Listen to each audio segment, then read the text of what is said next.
Hi, I'm XinYe. I'm a designer working across service design, immersive media, and usability-driven interaction. My practice is shaped by a persistent question: how design can reshape perception, especially when perception itself is unstable, limited, or even distributed.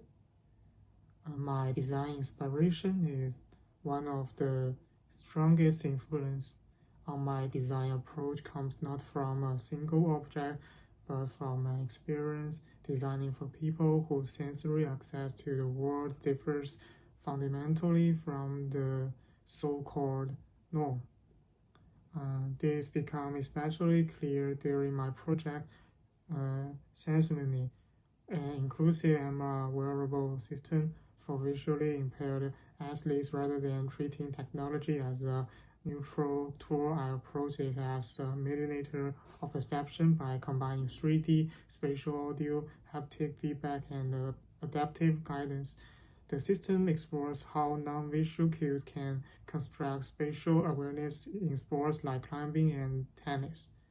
What influenced me most was realizing that good design is not about adding more information, but about carefully choreographing attention. In this project, restraint mattered as much as innovation, preventing sensory overload becoming just as important as enhancing perception. That mindset fundamentally changed how I think about interaction design, not as interface optimization, but as a decision making about what the body should sense and what it should be protected from. And this perspective also echoes across my speculative and installation-based projects, where I explore how perception is shaped by power, structures, spectacle, and environmental systems. Across works, design becomes a method of inquiry rather than a final solution. About my dream project, if I could work on any challenge, I would love to design inclusive urban or cultural infrastructure that integrates multi-sensory systems into everyday public place. For example, museums, sports venues, or transit environments.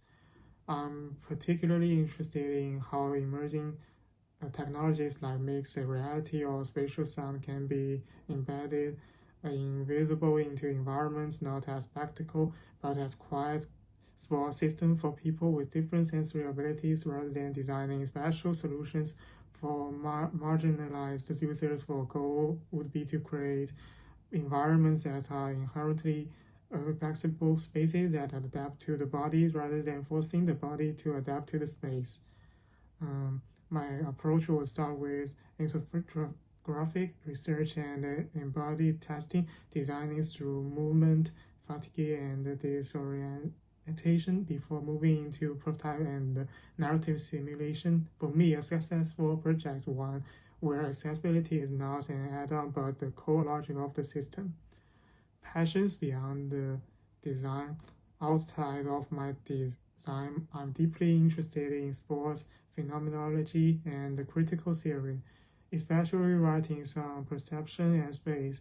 Activities like bouldering and climbing are particularly important to me, but not only as physical practice, but as ways of understanding how the body negotiates uncertainty, risk, and spatial judgment.